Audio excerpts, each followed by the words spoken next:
Good morning. Welcome to Bertena's Spiritual Sanctuary. I'm glad you've joined me for another enlightening discussion. Today, we're going to answer a question that I get asked a lot. What are the differences between a priestess, a goddess, and the divine feminine? A lot of times, you'll notice in my classes, we discuss these topics, and I've had a lot of people ask me, well, you know, who are they? What are their similarities? How are they different? And can I work with them together? So, what I'm going to do today is discuss each of those and then also share ways that you can study and incorporate the goddess, the priestess, and the divine feminine in your spiritual practice. So, let's begin exploring the priestess, the goddess, and the divine feminine. Grab some coffee and tea or hot chocolate, get under a warm, cozy blanket, grab your journal, and let's take some notes. Okay. So, first, we're going to talk about the priestess. The term priestess carries a multifaceted history. It's rooted in ancient civilizations and spiritual traditions. A priestess is more than just a title, she's a spiritual leader, she's a healer, and she's a guide who serves as a conduit between the earthly realm and the divine. Her role is to bring sacred energy into ritual ceremonies and daily life while serving the community or her spiritual circle. In ancient times, priestesses were often revered figures who led religious rites. They tended to sacred spaces and they interpreted messages from the gods or the universal forces. Their responsibilities varied by culture and tradition. For example, in ancient Greece, priestesses like the Oracle of Delphi acted as intermediaries for deities, particularly Apollo, because she was in the Temple of Apollo, delivering prophetic guidance to soldiers, to rulers, leaders, and even common people. In ancient Egypt, priestesses served as the wise of Anun, or were responsible for performing rituals to honor gods like Isis and Hathor. Many times you're going to notice, especially in my upcoming academy, that we are going to focus a lot on the goddesses Isis and Hathor. In the Celtic traditions, the Druid priestesses were seen as keepers of sacred knowledge, healers, and protectors of the land. To me, the sacred knowledge aspect is probably one of my favorite aspects of the priestess. I love to learn, and I find that learning more about historical knowledge really does help me connect it to today. And today, the concept of the priestess has evolved into so much more of a personal and a spiritual calling. Modern priestesses like me tend to serve as mentors, healers, spiritual facilitators. We tend to guide others through meditation. We lead ceremonies and we help people connect with their inner wisdom. To become a priestess, you have to go through some formal training and ritual work, some energy healing training, and then the study of ancient traditions. My Priestess Academy will be up in 2026, and I hope that each of you all will take a look at it because some of the core attributes that I am adding to this academy is wisdom, looking at a deep understanding of sacred knowledge. I am going to talk about leadership and how to guide individuals and community, and then connecting all of these divine energies, nature, and the cosmos together. So, for example, the Oracle of Delphi is probably my favorite priestess. She was Greek, of course, and she served as the voice for the god Apollo. Pilgrims would travel great distances to seek her guidance, which was often delivered in poetic or symbolic language. She does what I do, which is scrying, or she did what I do. I feel like that I am connected to her in so many different ways, whether it's past lives or ancestral. She really connects with the heart of passing wisdom from one person to the other. Now, goddesses are archetype representations of the feminine divine. And I'm going to do a podcast on the archetypes of goddesses later, possibly next week. We'll see, but just stay tuned for that. But the thing is, though, goddesses encompass a wide array of traits, roles, and energy. Many times they are found in myths, legends, and religious traditions across the globe. They serve as symbols of empowerment, spiritual inspiration, and connection to higher forces. I'm going to explain something to you that I explain to my students in my college religion class that I teach. Mythology does not mean fake. Many times when we are in middle school and high school, we studied Greek and Roman mythology, Egyptian mythology, and we were like, oh, this is just the fake stuff, the mythology stuff that these cultures believed. In reality, all cultures have a mythology or mythos. And it's a mythos is the story of their creation and beliefs. So, if you're Celtic, if you're Greek, if you're Hindu, Egyptian, American, Christian, our mythos is our aspect or our story of where we came from, our creation, our legends. And that none of it means that it's not true. It's part of the religious traditions that we all live by. The thing is, though, is that your mythos, whether you are Christian, Wiccan, Druid, whatever, is real and true to you. Faith can never be proven. So, therefore, saying that one thing is fake and the other one is real really does not help explore anything in religion. So, whenever you use the word myth or mythology, be very careful about that. I like to use just the words of religious traditions like that. So, to continue on with the global archetypes of the goddesses often embody aspects of the life that resonate universally. There's creation, there's destruction, love, war, wisdom, and transformation. They often offer insights to the human experience through these stories, roles, and interactions with the world. So, for example, Hindu traditions have Lakshmi, who represents abundance. Saraswati symbolizes wisdom and creativity, and Kali embodies transformation and really fierce protection. Greek mythology have goddesses like Aphrodite that represent love and beauty, where Athena stands for wisdom and strategy. The Egyptian mythology talks about Isis as a goddess of magic, motherhood, and healing. And she demonstrates a lot of nurturing and powerful aspects of the feminine divine, which we will get into a little bit later in this podcast. Now, each goddess archetype can be seen as a mirror for personal growth. They can offer wisdom for navigating life's challenges. For example, one might call on Kali for courage in times of change, or maybe invoke Aphrodite to embrace self-love and beauty. For example, Lakshmi, the Hindu goddess of wealth and prosperity, is worshipped during Diwali to invite abundance into homes and hearts. So let's go on and talk about the divine feminine, the third aspect. The divine feminine really isn't tied to a specific religious framework. Instead, it's a universal principle representing the qualities associated with femininity, such as intuition, creativity, compassion, nurturing. This energy complements the divine masculine, which embodies logic, structure, and action. So, one of the ways to explain this is that we all have divine masculine and divine feminine within us.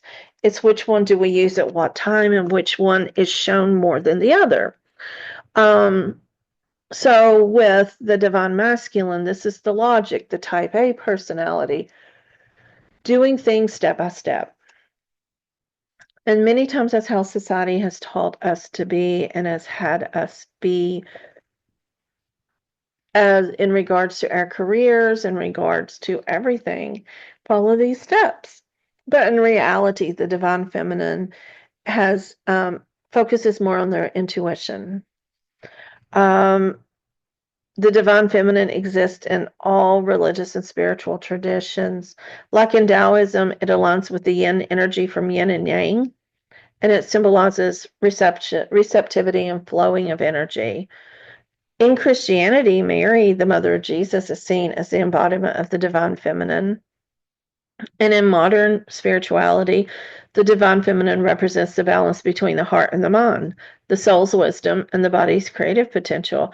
So, whenever you really focus on the divine feminine, a lot of times you are going to be focusing on the lower three chakras, the root, the sacral, and the solar plexus, because that is your soul's wisdom is there. Where if we are looking at, and that's also the creation, and where we are looking at the logic, the divine masculine, that is the throat chakra, third eye, and the crown that goes up. So many times in practices, we are taught to go out of our body as women to connect, where in reality we should stay in the lower three chakras and work from there and connect from within. But each type of meditation, each type of work is necessary for different aspects. So whenever you do start working with the divine feminine energy, you're going to notice that intuition is really, really, really a huge part. Trusting your inner voice, following subtle guidance, and just knowing what it is that you need to say, what you need to do, things like that.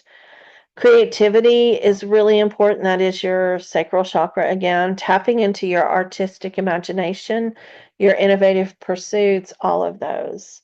And then, of course, having compassion, embracing empathy, kindness, and unconditional love. It really befuddles me when there are spiritual teachers who do not show compassion for human rights. And I'll just leave it at there. They cannot be in their divine feminine if they do not have compassion, empathy, kindness, and unconditional love. It's hard. It really is, because we are taught that, someone who is different from us is causing this, someone who has this is this. But in reality, we should all kind of just embrace the idea of compassion and let people be, unless there's something, illegal, harmful, things like that. I'm not talking about that, but I'm talking about the fact of having compassion for human rights, the starving, the homeless, the addicted, um, people who don't feel like they fit into society. And many times, those of us on the spiritual path do not feel like we fit into society. So again, I don't understand not having compassion for each other. But there's a lot of everyday examples, getting back on track here, sorry, is when you nurture someone in need, you're channeling the divine feminine. One of the ways to do this is to practice mindfulness or engaging in a lot of creative activities like painting, journaling, writing, drawing. I write a lot. I more create classes. That's my creative outlet. I love, love, love, love to create classes.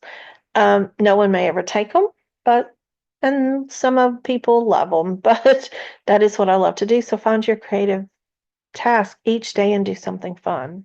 Many people are like, you work all the time. I'm like, no, I don't consider my spiritual aspect work. It is just as the same as your spiritual or religious path or anyone else's. It's just an aspect of all of that. Now, what I do want to talk about, and going back on track again, is how the divine feminine differs from the goddesses. Goddesses are specific entities or figures with defined attributes, like you can say Isis or Kali, as we talked about, Hecate, all of those, where the divine feminine is a broader universal concept. It doesn't belong to any one culture or tradition, but it is a shared energy that exists in everyone, regardless of gender. Men have a divine feminine. You will see that when they are holding their babies, when they are nurturing their family members, when they are loving on their significant others. It is the idea of trusting their intuition, trusting their partner. So, one of the things to help with engaging the divine feminine, no matter gender or anything else, is engaging in self care, such as taking time to rest and reconnect. And that's a modern way of embracing the divine feminine. So, I wanted you to think about this. I'm big on journaling questions or even discussion questions. For one, if I say, let's journal, that doesn't mean you have to necessarily write things out. You can talk into an audio aspect. You could like an audio app. You can do things such as maybe draw. So I'm going to ask you to think about this, and you can stop this and reflect on this as well. As you consider the priestess, the goddess, and the divine feminine, how do you feel connected to these sacred aspects of spirituality? So, how do you feel connected to the priestess, the goddess, and the divine feminine? Which one resonates most with your journey? Okay. I would love for you to share these in the comments if there's a comment section. If not, you can always email me, Bertena@bertena.org. It's in the section, the information section of the podcast as well. But I really, really look forward to hearing what it is you connect with, because I found that I connected with each one of them throughout different times and didn't even realize how they were related and how they are different. I just knew that this is what I liked. So let's talk about similarities and differences between the three. All three, the priestess, the goddess, and the divine feminine, celebrate and embody the sacred feminine spirit. This essence encompasses qualities like intuition, nurturing, creativity, wisdom, and compassion that we spoke about. They offer a framework for understanding the power and significance of this feminine energy in the spiritual and the physical world. So the priestess channels this energy through their work, acting as vessels for sacred ritual ceremonies and healing practices, where the goddesses personify different expressions of feminine power, from nurturing and creation to destruction and transformation, that we may connect with. And then the divine feminine represents the universal, all-encompassing energy that flows through everyone and everything. So this links the personal and the cosmic aspects of the feminine spirit. Each offers a pathway for individuals to reclaim their power and connect with their inner strength. The priestess empowers others by guiding them through spiritual practice, helping them find clarity and purpose. Goddesses inspire empowerment by offering archetypes that individuals can relate to or aspire to embody. For instance, invoking Athena's wisdom or Durga's strength can help someone face those challenges. And the divine feminine empowers on a more personal, internal level, and it encourages balance, self-awareness, and emotional healing. Many people feel like that they need to start with the divine feminine and then maybe pull in a goddess to help and then move on up. And that sounds like a really great idea. One of the ways you can do this is looking at symbols and rituals that are integral to all three of them. These are just tools that help deepen the spiritual connection and understanding. So priestesses use sacred objects like chalices, wands, and candles in their rituals to honor the divine, where goddesses have their specific symbols, such as Aphrodite's dove or Lakshmi has a beautiful lotus. The divine feminine is symbolized by the moon, water, nature, universal energy. All across different cultures is usually the same energy. But there are differences, and this is why each person may resonate with each one at different times in their life, and it's a lot of when they are needed. So the priestess is a role or a spiritual calling. It is very much the spiritual aspect. She is a person who chooses to serve as a spiritual leader. She tends to work a lot with ritual ceremonies, but the thing is, though, is that she teaches deep, deep sacred traditions. She studies them and she teaches them. And being a priestess is an active responsibility that requires a lot of dedication and training. There are different levels of priestesses that we get into my classes. But if you're interested in that, start really looking at the divine wisdom, traditional sacred text. Look at the idea of studying different traditions. Some of it resonates with you and some of it won't, and that's okay.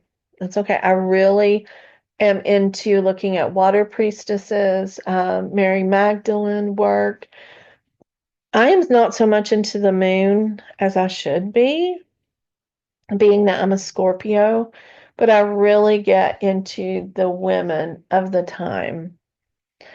Now, goddesses are beings, whether viewed as actual deities and religious practices. And if you don't believe in that religion, you can see these deities as symbolic archetypes in mythology and spirituality, and that's okay.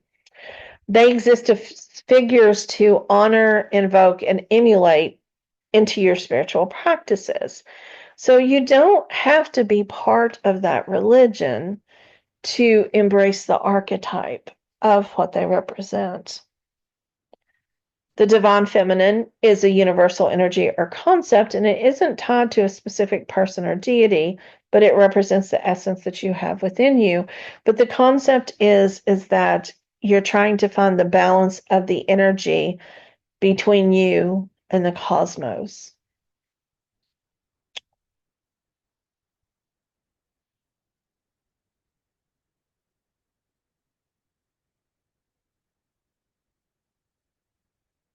Sometimes the focus areas of each of the three differ, but then they tend to overlap at times.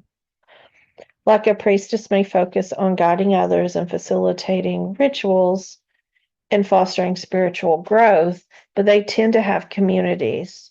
Their work is outward facing, centered on service, teaching, and leadership, and they're linked a lot to rituals, temples, and practices. For example, the Vestal Virgins in ancient Rome maintained sacred fires for the goddess Vesta, while Celtic priestesses worked in harmony with nature and the elements. The goddesses are your inspiration for your personal growth. So they go along a lot with the divine feminine.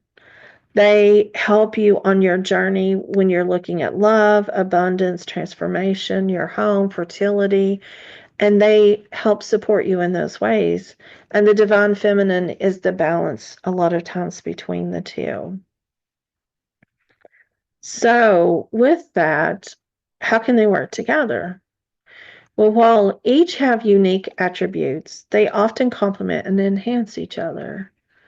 A priestess might channel the divine feminine energy during her ceremonies and invoke specific goddesses to embody certain qualities needed for the ritual. For example, she can call on Aphrodite to bring in love and beauty to a self-care workshop, or Durga to inspire courage in a group meditation. Individuals seeking empowerment might work with a goddess archetype to gain clarity on like a personal issue, like fertility, love, romance, career, while using that practice aligns with the divine feminine to balance their inner energies and to trust their intuition on their path. And the big key is trusting your intuition on the path. Now, it's time to get out your journal. And we have some reflection activities for you. I want you to think about a challenge or a goal in your life right now. A challenge or a goal. And then think about, would you benefit most from calling on the guidance of a priestess or a mentor? Would you benefit most from invoking a goddess archetype for inspiration? Or would you benefit most from tapping into the divine feminine through self-reflective practices?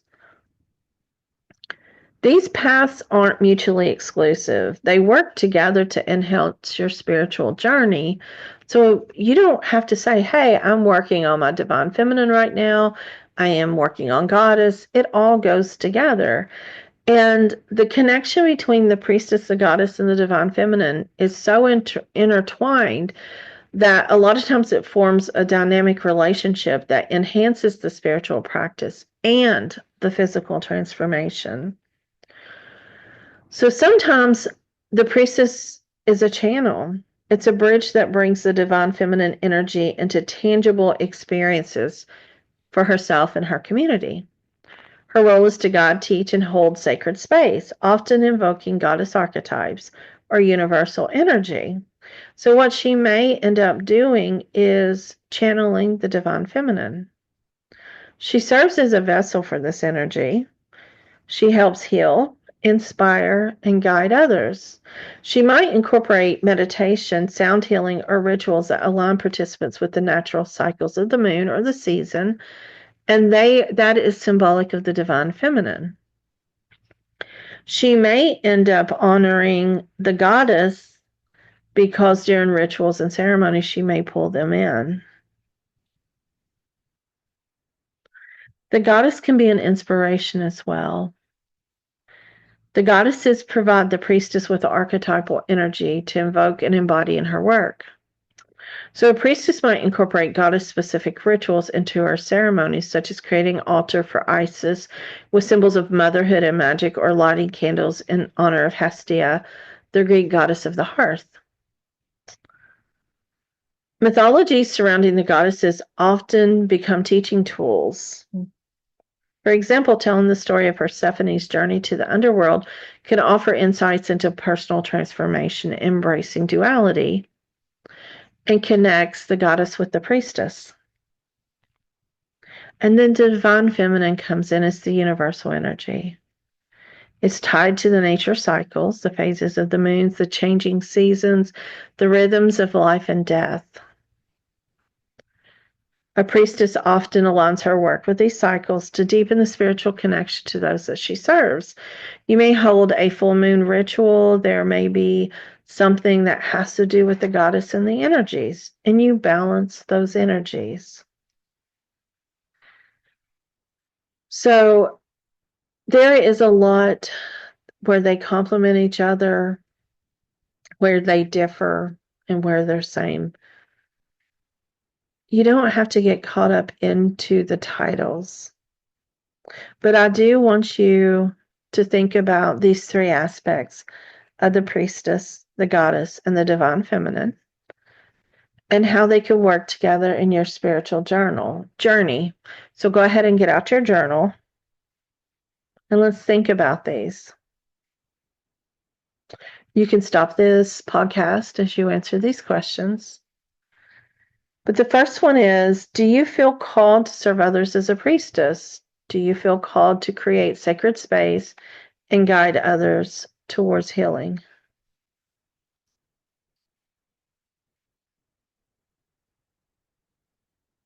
Are there particular goddesses whose energy resonates with your current challenges or goals?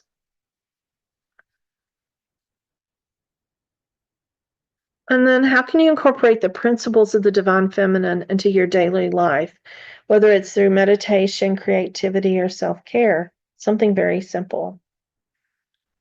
So journal on those, reflect for a little while, stop the podcast, and then come back. And we're going to discuss how to study each.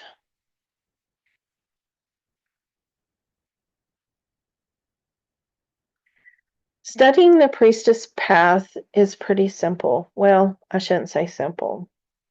You have to embrace a lot of courses and training, ritual practices, leadership classes, temple traditions, a lot of modern spiritual schools and academies, offer the certifications or mentorships in becoming a priestess. You're going to learn about leading ceremonies, energy healing, ancient priestess traditions. You may enroll in a course on moon rituals to learn how to align with lunar cycles, or a program on feminine empowerment. You would study the historical aspects of the priestess, just like we talked about Pythia, the Oracle of Delphi, the Vestal Virgins, and you would watch a lot of books and documentaries, and then practice leading ceremonies and connect with other priestesses. So it is a lot of time and work. If you're wanting to do goddess studies, you definitely would study about goddesses from different traditions, understanding their roles in that tradition, looking at their stories, and then symbolic meanings. Meditating with the goddess archetypes are really important as well, looking at the energy of specific goddesses. Creating a goddess altar is another example. Um, Choosing a goddess that you feel drawn to and create a dedicated space for her. And then use things that symbolize who she truly is. And then incorporate some goddess rituals. And this could be things such as releasing old patterns, aligning with areas that they influence. And it's a lot of historical research. And being a historian, I absolutely love this aspect of learning. The divine feminine is a lot of philosophy. You explore traditions that balance energies such as Taoism, Hinduism, modern spiritual frameworks.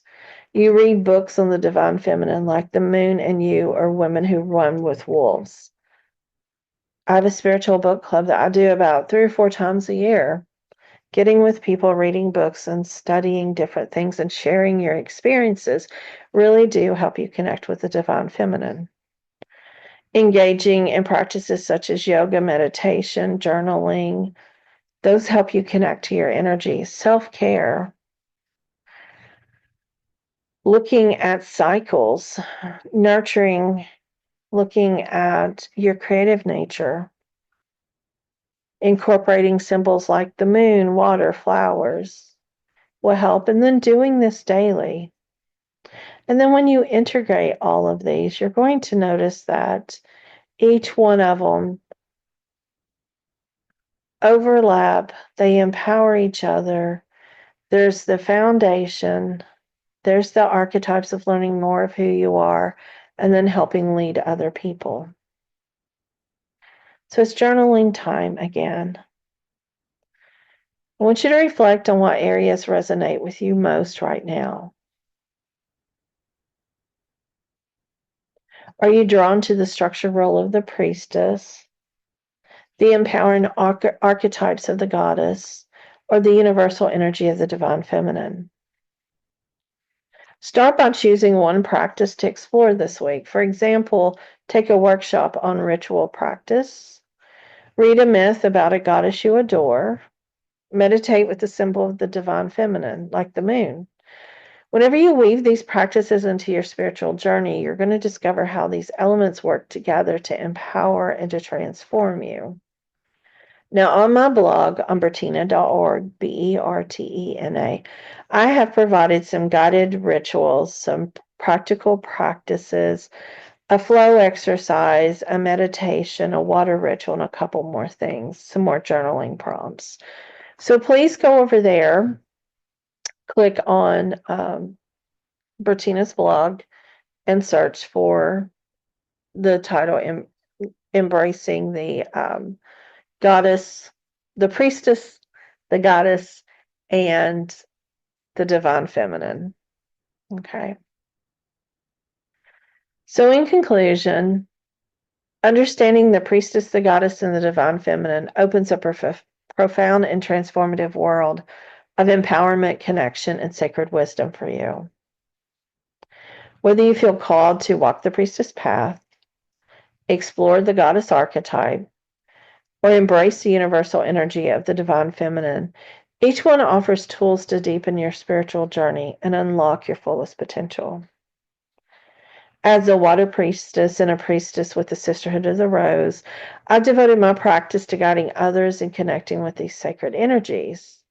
Water, being a symbol of intuition, healing, and transformation, is a central focus of my work, as is the divine legacy of the rose, which represents love, wisdom, and sacred feminine. I'm also thrilled to share, as I've been talking about throughout this podcast, I'm developing a Priestess Academy. It's going to launch in 2026, and the Academy is going to offer an immersive and comprehensive online program to guide you to your journey to becoming a modern priestess. There will also be availability for private in-person and remote classes with this program.